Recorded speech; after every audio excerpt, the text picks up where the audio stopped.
Learners, स्वागत है आपका अपने YouTube चैनल कॉमर्स प्लैनेट में। और आज की इस वीडियो में हम डिस्कस करने वाले हैं बेसल नॉर्म या बेसल अकॉर्ड को।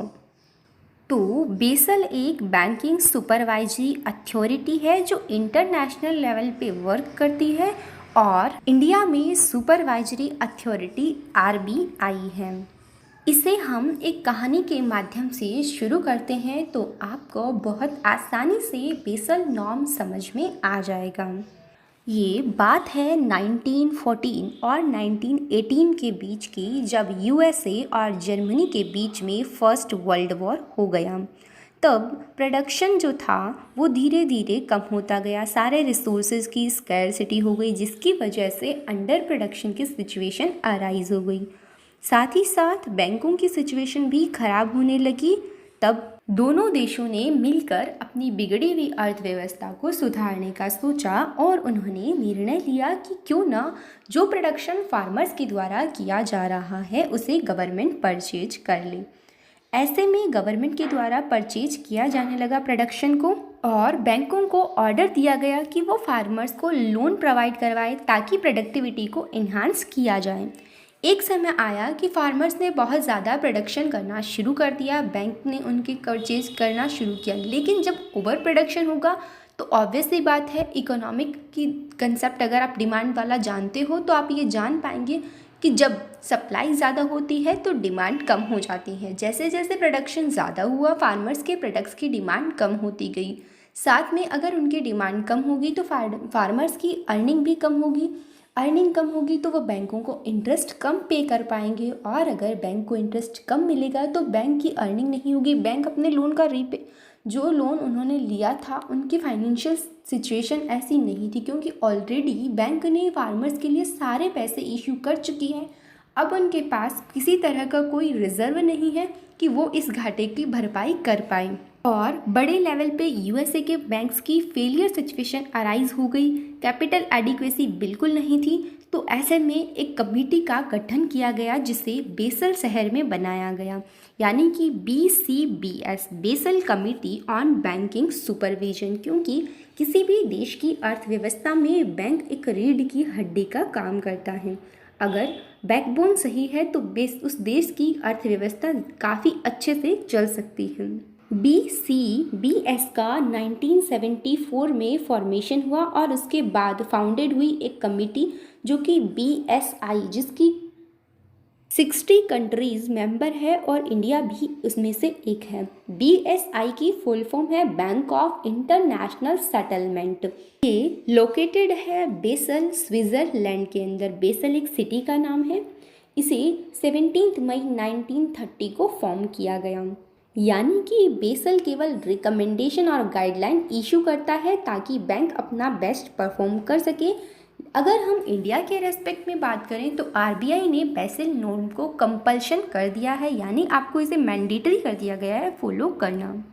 और सबसे पहला जो फर्स्ट बेसल आया वो आया 1988, जुलाई 1988 में आया और इंडिया ने इसे 1992 में अडॉप्ट करना स्टार्ट किया और फुल इम्प्लीमेंटेशन 1990 तक करने का सोचा।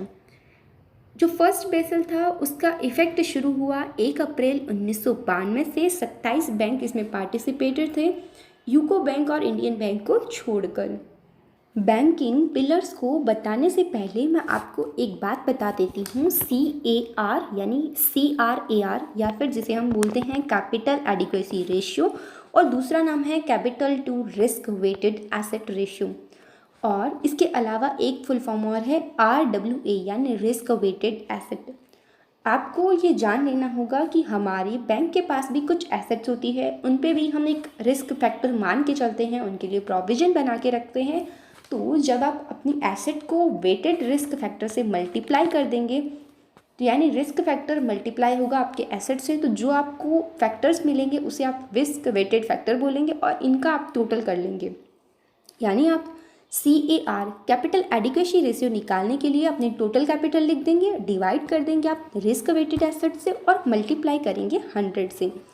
इसके बाद हम जानते हैं रिस्क वेटेड एसेट एक तरह का बफर होता है ताकि आप फ्यूचर में आने वाली रिस्क को मैनेज कर पाएँ, जो अनएक्सपेक्टेड लॉस होने वाले हैं और फिर से बैंक फेलियर की सिचुएशन ना अराइज हो, बैंकिंग क्राइसिस से बचा जा सके।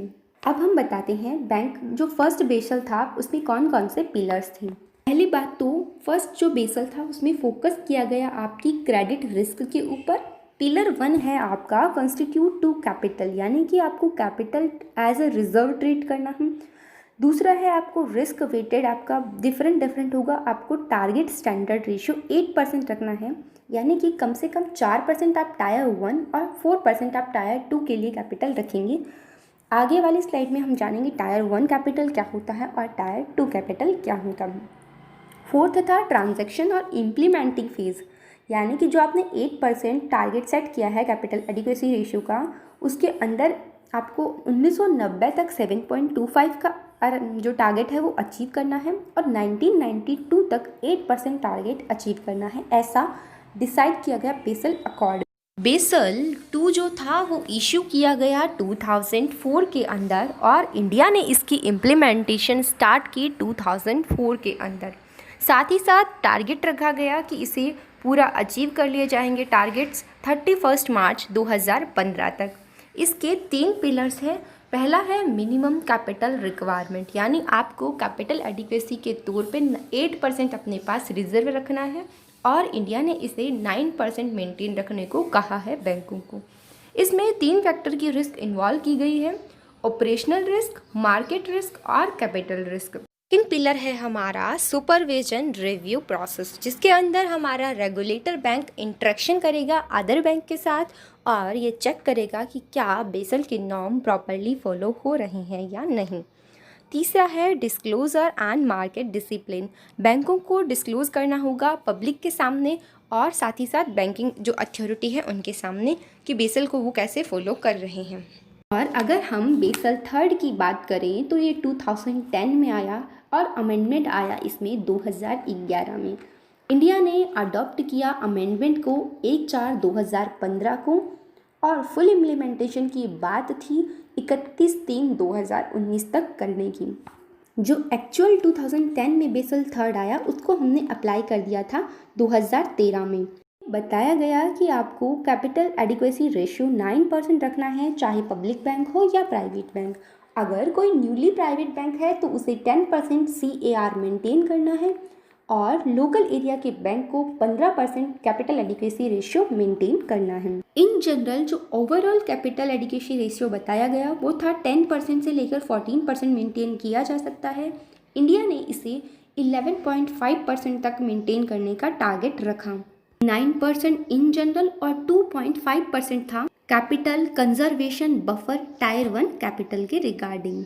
बाकी तीनों जो बेसल 2 के एलिमेंट थे उन पिलर्स को एज इट इज़ यूज़ किया गया, बस उनका एक्सटेंडेड और इन्हांस्ड वर्जन यूज़ किया गया है बेसल 3 में। और अब हम बात करते हैं टायर 1 और टायर 2 में कौन कौन से आइटम इंक्लूड किए जाएंगे। सबसे पहले टायर 1 में देखते हैं क्या क्या इंक्लूड होगा। तो paid up capital, statutory reserve CRR SLR, other disclose free reserve, capital reserve जो भी आपने रिप्रेजेंट किया है arising out of sale proceed of the assets, अगर कोई इन्वेस्टमेंट फ्लक्चुएशन रिजर्व है, इनोवेटिव परपेचुअल डेब्ट इंस्ट्रूमेंट IPDIS और perpetual non cumulative preferential share, इन सबको ऐड करना है और इनमें से आपको माइनस या डिडक्ट या लेस करना होगा इक्विटी इन्वेस्टमेंट इन सब्सिडरीज, इंटेंजिबल एसेट और लेस करंट पीरियड जो लॉस करंट पीरियड की एसेट है या पास्ट में जो आपने कैरी फॉरवर्ड कर रखा है उसको आपको डिडक्ट कर देना है। ये जो आइटम या टोटल आएगा वो आपका टायर 1 का टोटल होगा। टायर 2 में इंक्लूड होने वाले आइटम है revaluation reserve, general provision and loss reserves, hybrid डेब्ट capital instrument such as bonds, long term unsecured loan, डेब्ट कैपिटल इंस्ट्रूमेंट और रिडीमेबल क्यूमुलेटिव प्रेफरेंशियल शेयर, साथ ही साथ परपेचुअल क्यूमुलेटिव प्रेफरेंशियल शेयर भी टायर 2 में इंक्लूड होंगे। बैंकों को अनसर्टेन रिस्क से बचाने के लिए इकोनॉमिक की ग्रोथ के लिए बहुत सी एक्टिविटी शुरू की गई, जैसे प्राइवेट बैंक में FDI अलाउ कर दिया गया 74%, 49% तक आपको गवर्नमेंट की परमिशन की रिक्वायरमेंट नहीं है। उससे ज़्यादा अगर आप इन्वेस्टमेंट करते हो एफडीआई के थ्रू तो आपको गवर्नमेंट की परमिशन रिक्वायर्ड होगी।